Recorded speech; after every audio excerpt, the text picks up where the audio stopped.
Victorian Age. Victoria became queen at the age of 18.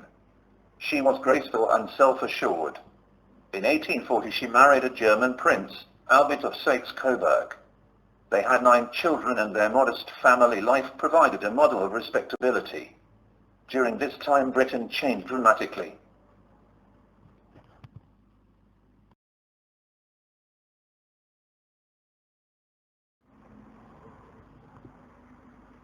An age of social and political reforms. 1832, the first Reform Act granted the vote to almost all male members of middle class. 1833, the Factory Act regulated child labour in factories. 1834, Poor Law Amendment established a system of workhouses for poor people. 1846, the repeal of the Corn Laws.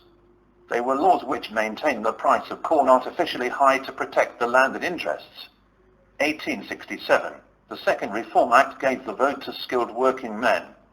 1871, Trading Act legalized trades unions. 1884, the Third Reform Act granted the right to vote to all male householders.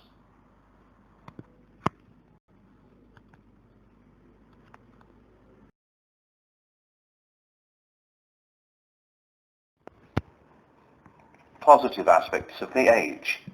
Industrial revolution, factory system emerged. For the first time in Britain's history there were more people who lived in cities than in the countryside. Technological advances, introduction of steam hammers and locomotives, building of a network of railways. Economical progress, Britain became the greatest economical power in the world. In 1901 the USA became the leader, but Britain remained the first in manufacturing. Towns and cities grew at an incredible pace as new factories and industries were started and thousands of people moved to the cities for work.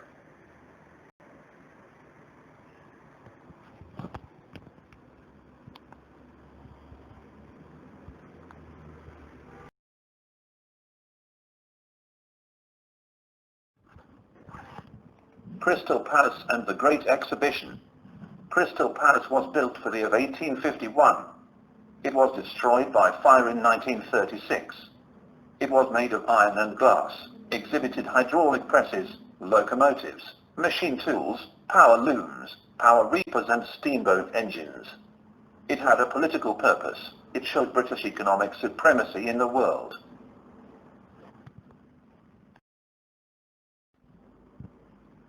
Negative aspects of the age. Pollution in towns due to factory activity. Lack of hygienic conditions, houses were overcrowded, most people lived in miserable conditions. Poor houses shared water supplies. Epidemics, like cholera, typhoid, caused a high mortality in towns.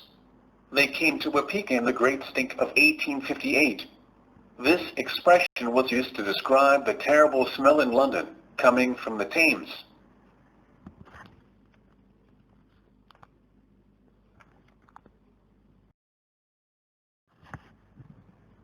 The mortality rate, disease and deprivation faced by the working classes in Victorian towns and cities across the country were some of the worst in the civilized world. People were forced to live in overcrowded rooms, in degraded slums with a lack of hygiene. Young children were forced to work, for example in textile mills, mines and as chimney sweeps, and poverty and debt were considered crimes to be punished with imprisonment.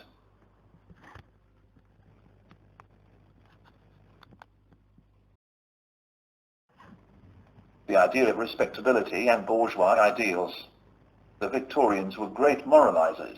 They supported personal duty, hard work, decorum, respectability, chastity. The middle class was obsessed with gentility, respectability and decorum. Respectability distinguished the middle from the lower class. Decorum meant Victorian private lives were dominated by an authoritarian father. Women were subject to male authority. They were expected to marry and make home a refuge for their husbands. The family unit was based around the authoritarian father, with the mother in a submissive role, and society became almost puritanical.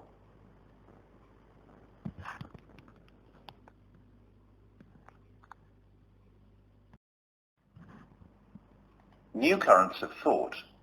Evangelicalism. Strict code of behavior. dedication to humanitarian causes and social reforms. Base of Victorian emphasis upon moral conduct. Utilitarianism, whose principles stated, man's actions are driven by the pursuit of pleasure and avoidance of pain.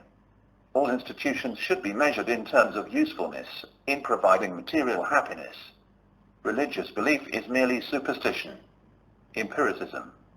Legislation should try to help men develop their natural talents. Progress came from mental energy-supported popular education, trade union organization, extension of representation to all citizens, and the emancipation of women.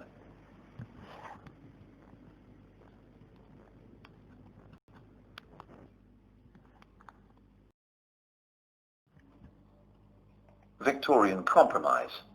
In conclusion, the Victorian period was a time of contradiction. On the one hand, there was the progress brought about by the Industrial Revolution, the rising wealth of the upper and middle classes, and the expanding power of Britain and its empire. On the other hand, there was the poverty, disease, deprivation and injustice faced by the working classes. The Victorians were proud of their welfare, of their good manners and of their middle-class values, and tended to ignore the problems which still afflicted England. The attitude to accept this particular situation, which saw prosperity and progress on the one hand, and poverty, deprivation and injustice faced by the working classes on the other, is usually referred to as the Victorian Compromise.